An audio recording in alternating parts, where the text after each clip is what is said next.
Welcome to Virgin Prunes Talk. In episode 4, Gavin Friday is in conversation with Eoin Devereux. They chat about the Virgin Prunes' 1986 album, The Moon Looked Down and Laughed.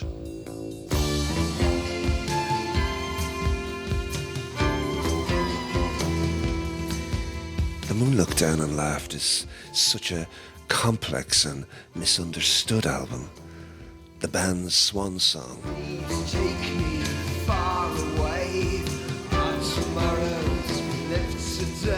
Full of songs about broken hearts and broken wishes, betrayal, hate, love, guilt, isolation.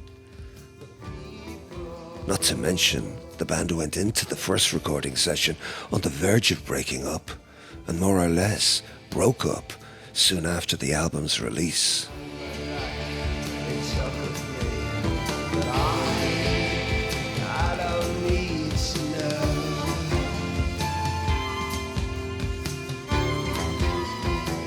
Within The Moon Looked Down and Laughed, the band turned away from the world of improvisation and experimentation, oblivious to anything the band did before or anything that was going on outside. Almost deliberately so, like trying to kill off the old Virgin Prunes. And this is the slow death of the band, the making of this album. Still, so many extraordinary little hidden gems, all beautifully melancholy, like the strings in a lung.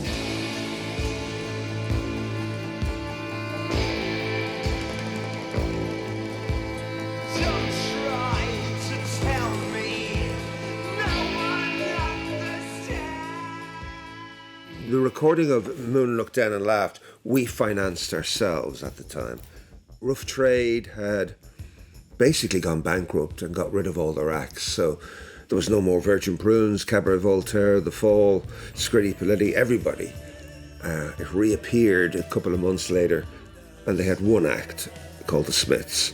So I remember thinking, who's paying for those gladioli up his ass? Us?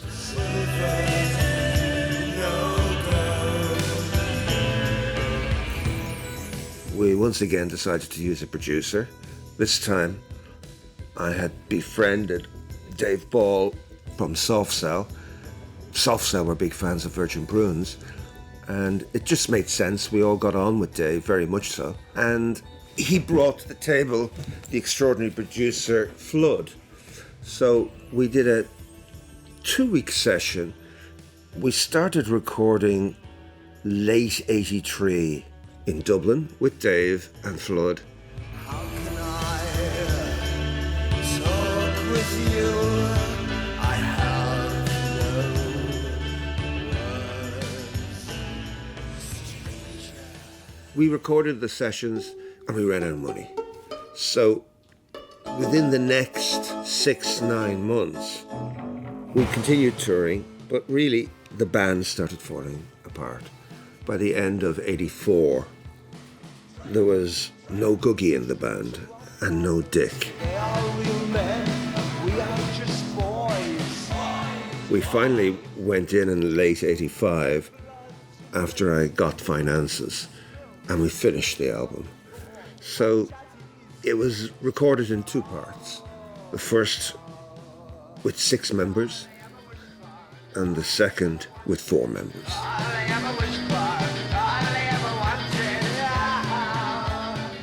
You know, money was a problem.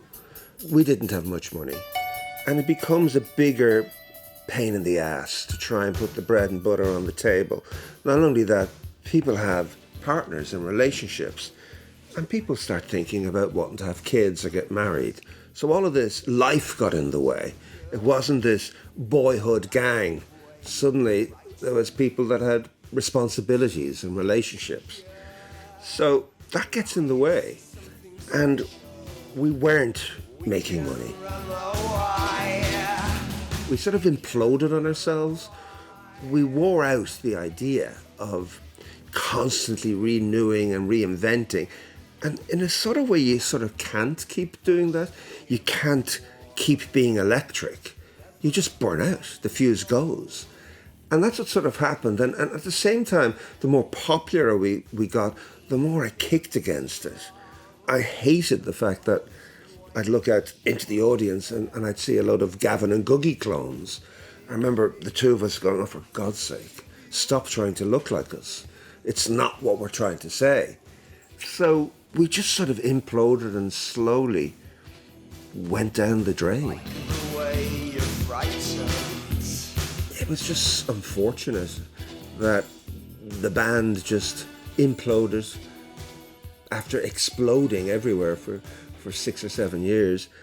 Once Googie went and then Dick went, I felt, wow, this is it, it's over. I stuck on to basically pay the bills. We owed recording studio bills and I wanted the finished product out. As soon as it came out and we did our justice to pay our debts, I left the band.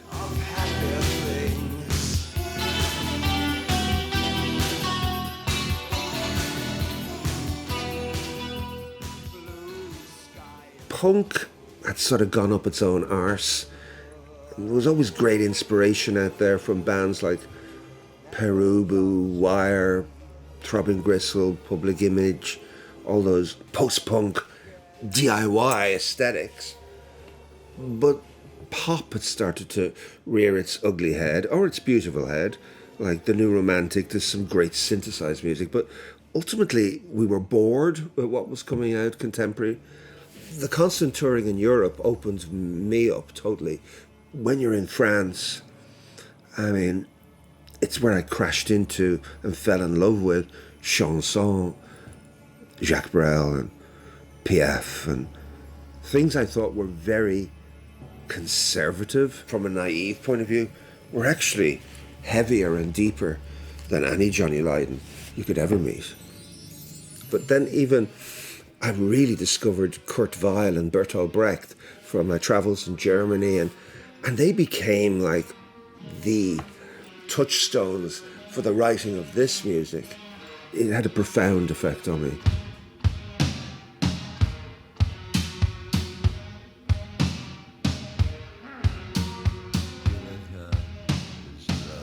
Well, my favourite track is probably a track called Deadly Sins, which is the last track. It's just beautifully fucked up and it's almost like drunken noise blues.